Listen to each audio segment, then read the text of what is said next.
Unitary features यानी एकात्मक लक्षण।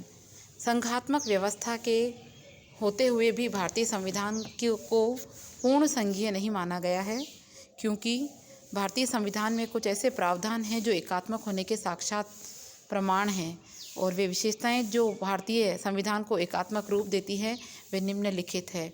सबसे पहली विशेषताएं देखो जिसकी वजह से हमारा संविधान की जो लक्षण है वो एकात्मक है। एकात्मक रूप कैसे है, आइए पढ़ते हैं। सबसे पहला देखिए, संविधान, एक संविधान। एकात्मक होने की पहली विशेषता भारतीय संविधान की है कि एक संविधान है। बच्चों, भारत में केंद्र और राज्य के लिए एक ही संविधान है, सिर्फ जम्मू कश्मीर को छोड़कर, क्योंकि जम्मू कश्मीर में आपको पता है धारा 370 जो कि अब हट चुकी है। ठीक है।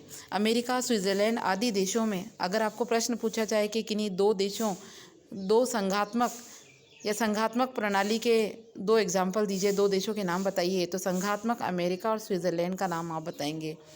वहाँ राज्यों के अपने पृथक संविधान है अमेरिका और स्विट्ज़रलैंड में।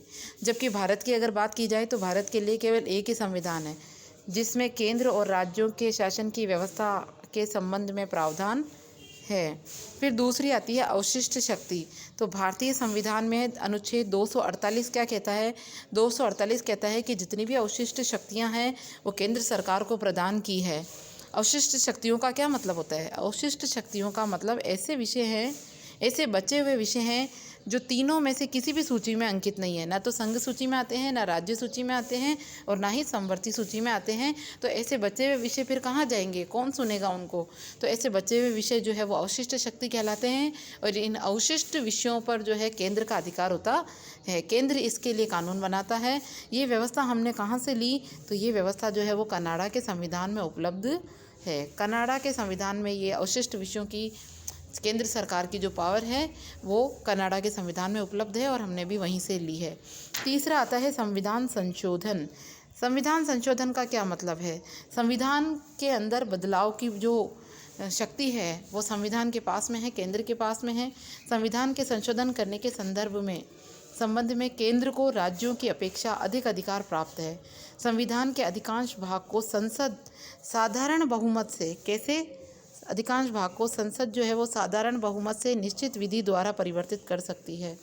संविधान का बहुत कम भाग ऐसा है जिसमें संशोधन के लिए कम से कम आधे राज्यों के विधानमंडलों का, अगर संशोधन करवाना है संविधान के किसी भाग में तो कम से कम संशोधन के लिए कम से कम आधे राज्यों के विधानमंडलों का समर्थन आवश्यक है। आधे राज्यों के विधानमंडलों का समर्थन आवश्यक है।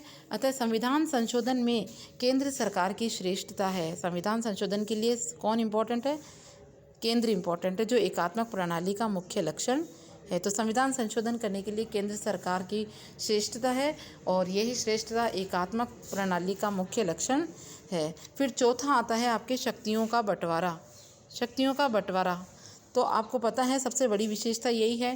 संविधान में शक्तियों का जो विभाजन है वो केंद्र के हाथ में है, क्योंकि केंद्र यहाँ पर क्या है? पावरफुल है। केंद्र के पास में सबसे ज़्यादा शक्ति है। ठीक है। संघ सूची में राज्य सूची की अपेक्षा विषय ज़्यादा है।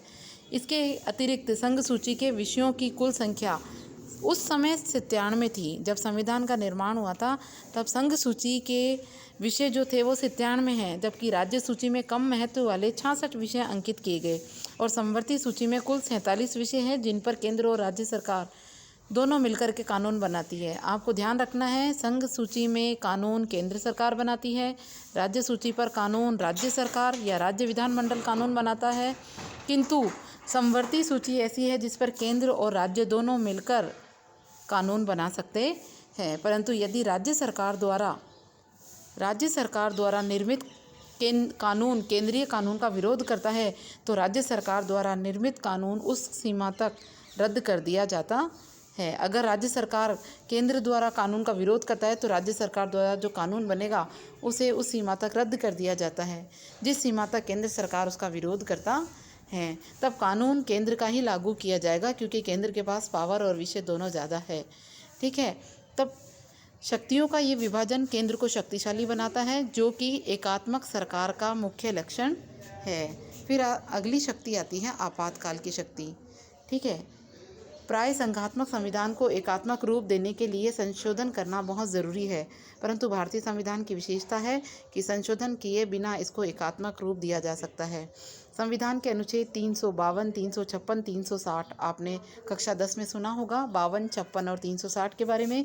राष्ट्रपति जो होता है वो आपातकाल की घोषणा कर सकता है। आप ध्यान रखना कि आपातकाल की स्थिति की घोषणा कौन कर सकता है? राष्ट्रपति।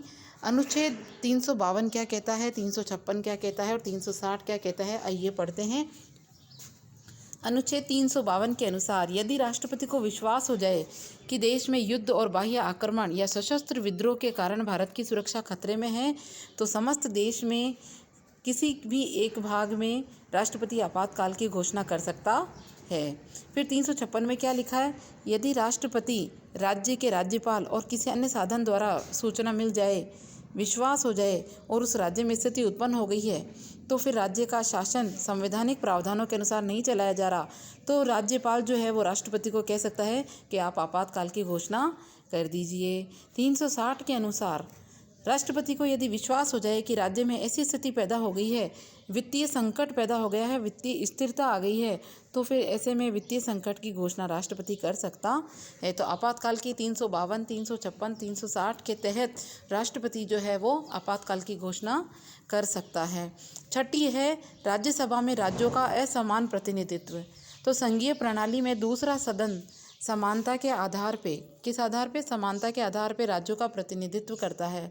जिस प्रकार अमेरिका के द्वितीय सदन सीनेट में प्रत्येक राज्य 2-2 प्रतिनिधि भेजता है, लेकिन भारत जो है वो राज्यसभा में राज्यों का प्रतिनिधित्व समानता के आधार पे नहीं बल्कि जनसंख्या के आधार पर दिया गया है, जो संघात्मक प्रणाली के सिद्धांतों के विरुद्ध है। राज्यसभा में जो है, आप ध्यान रखना, राज्यसभा में जो प्रतिनिधित्व है, जो सदस्य भेजे जाते हैं, वो समानता के आधार पर नहीं है बल्कि जनसंख्या के आधार पर भेजे जाते, जो संघात्मक प्रणाली के सिद्धांतों के खिलाफ है। जबकि अमेरिका में 2-2 प्रतिनिधि भेजे जाते हैं प्रत्येक राज्य में। ठीक है, अगला है आपका एकल नागरिकता। अमेरिका और स्विट्ज़रलैंड 2 एग्जाम्पल आप देख लेना। दोहरी नागरिकता यहाँ पर है, दोहरी नागरिकता। अमेरिका क्वेश्चन है, दोहरी नागरिकता किन दो देशों को मिली हुई है? तो अमेरिका और स्विट्ज़रलैंड दोनों का नाम याद रखना। यहाँ पर दोहरी नागरिकता है, प्रत्येक व्यक्ति नागरिक, संघ का नागरिक होने के साथ साथ, यानी अमेरिका में संघ का भी नागरिक होता है तो उसका भी आइडेंटिटी कार्ड होगा, और राज्य का नागरिक है तो उसका भी आइडेंटिटी कार्ड होगा। तो 2-2 आइडेंटिटी कार्ड होते हैं इनके पास में बच्चों, अमेरिका और स्विट्ज़रलैंड। ठीक है, उस राज्य की ओर से उसको विशेष अधिकार प्राप्त होते हैं।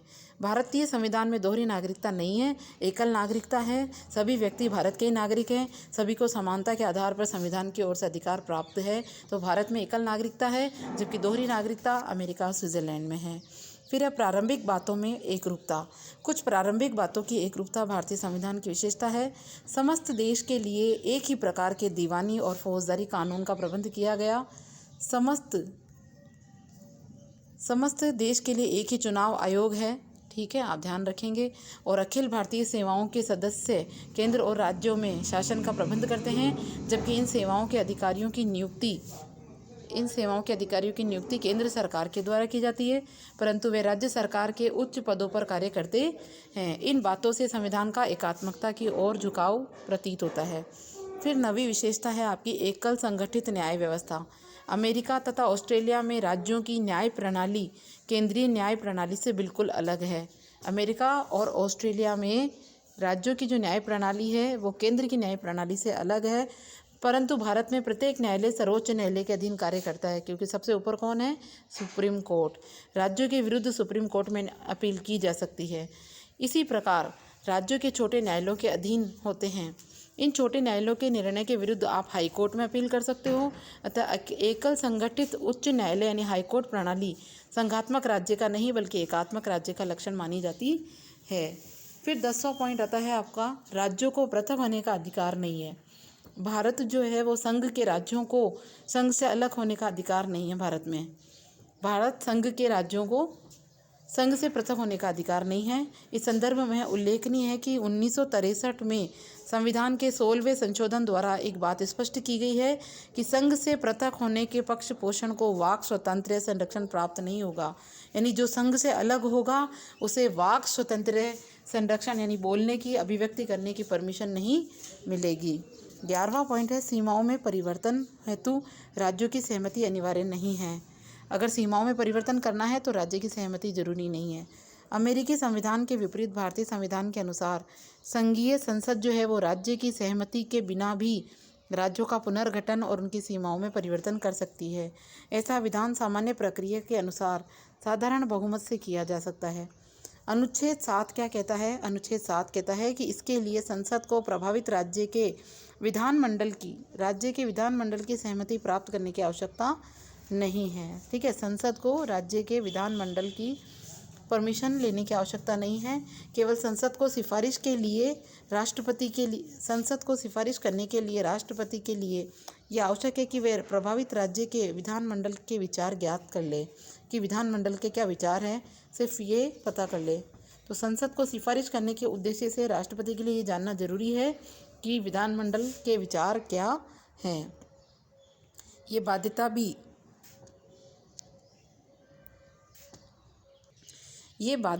भी पूर्णतः आज्ञापरक नहीं है।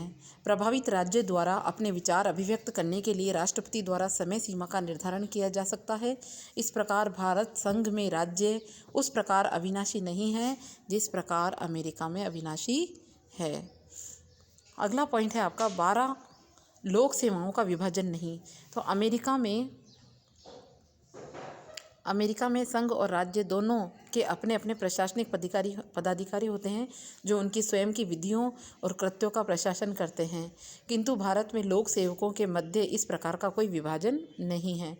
अधिकांश लोक सेवकों का नियोजन राज्यों द्वारा किया जाता है, किंतु वे अपने अपने राज्यों पर लागू होने वाली संघ और राज्य दोनों द्वारा निर्मित विधियों के प्रशासन करते हैं। भारतीय संविधान के अनुच्छेद 312 बहुत इम्पोर्टेंट है और अखिल भारतीय सेवाओं के सृजन से संबंधित प्रावधान इसमें किया गया है, किंतु ये जो सेवाएं हैं IAS और RS वाली, इसमें संघ और राज्य दोनों के लिए सेवाएं दोनों के लिए सामान्य हैं। संघ द्वारा नियुक्त IAS यानी भारतीय प्रशासनिक सेवा के सदस्य या तो संघ के विभिन्न विभागों के अंदर नियोजित किए जा सकते हैं अथवा किसी राज्य सरकार के अधीन भी नियोजित किए जा सकते हैं। लोक सेवकों की सेवाएं अंतरणीय होती हैं। संघ के अधीन नियोजित किए जाने पर भी वे प्रश्नगत विषय पर लागू होने वाली संघ और राज्य दोनों द्वारा निर्मित विधियों का प्रशासन करते हैं। राज्यों के अधीन सेवा करते हुए भी वे अखिल भारतीय सेवा के सदस्यों को केवल संघीय सरकार द्वारा ही पद पर से हटाया जा सकता है। यानी IAS ऑफिसर्स जो होते हैं उन्हें संघीय सरकार द्वारा ही पद से हटाया जा सकता है और किसी अधीन नहीं। राज्य के अधीन सेवा करते हुए जो अखिल भारतीय सेवा के सदस्य हैं उनको केवल केंद्र सरकार हटा सकती है और कोई नहीं। राज्य सरकार इस प्रयोजनार्थ अनुषंगीय कार्रवाई करने में सक्षम है, उसके खिलाफ कार्रवाई कर सकते हैं, लेकिन हटाने का अधिकार संघीय सरकार को है। फिर देखिए आप भारतीय संघवाद की प्रवृत्ति। तो भारतीय संघवाद की ये लाइन बहुत इंपॉर्टेंट है। संविधानवाद के KC वीयर के शब्दों में अर्धसंघीय है। भारतीय संघवाद जो है वो अर्धसंघीय है। कैसा है? अर्धसंघीय। ठीक है, कैसा है? अर्धसंघीय।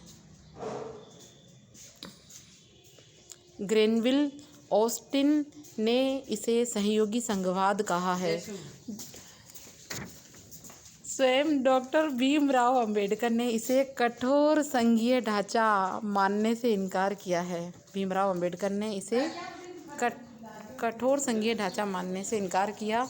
मॉरिस जोन्स जो है उसने इसे सौदेबाजी वाला संघवाद माना, परंतु ये सत्य है कि भारतीय संघवाद विशुद्ध सैद्धांतिक संघवाद नहीं है और विशिष्ट बहुलवादी परिस्थितियों में इसे एकात्मक शक्ति प्रदान की गई है। केंद्र को,